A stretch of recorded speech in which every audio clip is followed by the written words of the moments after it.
Stress is very difficult on the body, mainly because it prevents circulation.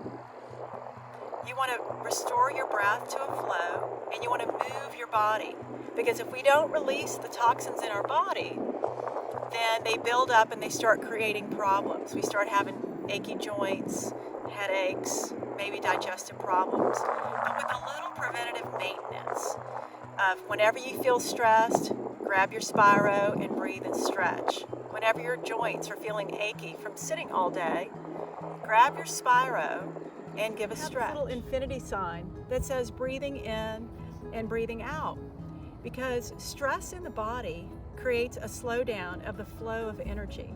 And the best way to restore that flow of energy is through your breath.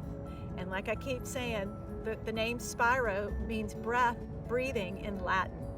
So I brought my little handy breathing image here today to help you reconnect with your breath as the most effective way for you to manage stress. Not only is it the most effective way, but there are no side effects and it's free. It's built in. So take a breath out, just breathe out through your nose, and then breathe in.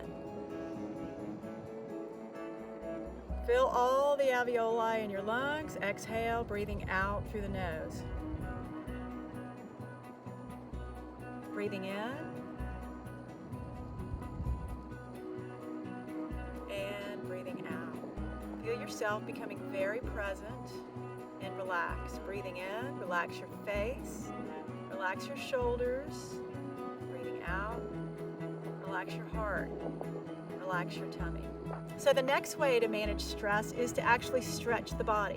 When you stretch, the body releases positive endorphins in the body that leave you with that ah feeling. That's why we say Spiro is it's love at first stretch.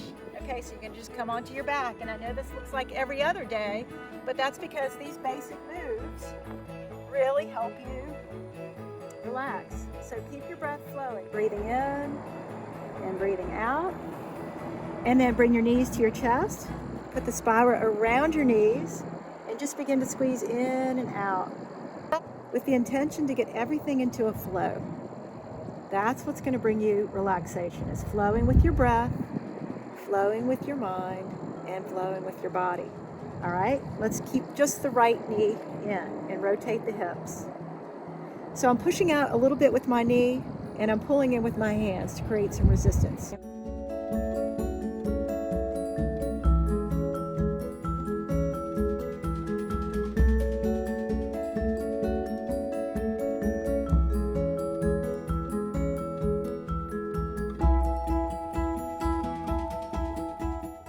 And I'm going to drop it off to the left as far as I can. It's okay if your right hip comes off the ground. Just drop it over for a twist. You can hold here, and you can hold up here, or I like to do the purse hold. So I'm going to drop it over, and I'm going to turn my head the opposite way and take 3 slow deep breaths. Bring your head back to center, bring your body back to center, give a little stretch, and let's switch sides. Left foot in the Spiro, find your best hold, give a little hamstring stretch.